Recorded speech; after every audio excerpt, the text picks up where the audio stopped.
La politique, Antonin, c'est la riposte des hommes du président. Comment reprendre la main face au Montebourg, Duflot, Hamon et désormais Macron, on en parlait à l'instant, qui semble se liguer pour l'empêcher de se représenter. Quelle est la stratégie présidentielle ? Surtout, Thomas, pas de panique. Surtout, ne rien changer au calendrier que François Hollande s'est fixé. Surréagir, ce serait un aveu de faiblesse.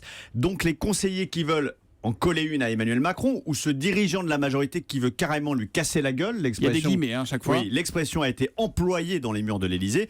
Ces gens-là sont priés de la mettre en veilleuse. Quant aux sénateurs et députés qui envisagent de lancer un appel à la candidature de François Hollande, on entend que ça bruisse en ce moment dans les couloirs du Sénat et de l'Assemblée, eh bien autant lancer un appel de détresse. Mayday, Mayday, le président se noie, vite une bouée de secours. Au lieu de le regonfler, cet appel est le meilleur moyen de lui mettre la tête sous l'eau. Quant au numéro de castagne de Manuel Valls contre Emmanuel Macron 24 heures après son départ, il aurait pu être évité, même si on l'a compris, ça soulage. Manuel Valls en avait envie depuis longtemps de cogner sur son ancien ministre de l'économie. D'accord, Antonin, sauf qu'on n'est pas à l'école, là, on est dans le dur. L'enjeu, c'est la présidentielle.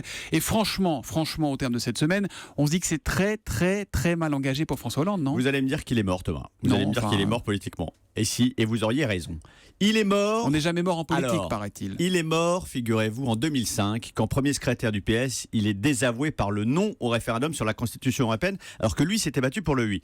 Il est mort en 2006, lorsque Ségolène Royal s'accompagne la prise de vitesse pour la présidentielle. Il est mort en 2008, au congrès de Reims, quand Martine Aubry s'est essuyé les pieds sur ses 10 ans de travail à la tête du parti. Il est mort en février 2011, quand en sortant de l'hôpital, après une opération, il va dans le Petit Matin Gris rencontrer DSK, patron du FMI, couronné par les sondages qui lui prédit les mines de sel s'il ne renonce pas. Il est déjà mort, mais François Hollande, et il a été élu président de la République. Donc ceux qui l'enterrent n'ont pas de mémoire. Vous avez raison, rien n'est jamais définitif en politique. Et dans le camp d'en face à droite, on y croit encore à une candidature Hollande ou pas ? Il sera candidat, me confiait hier un proche de Nicolas Sarkozy. Vous savez pourquoi le raisonnement ?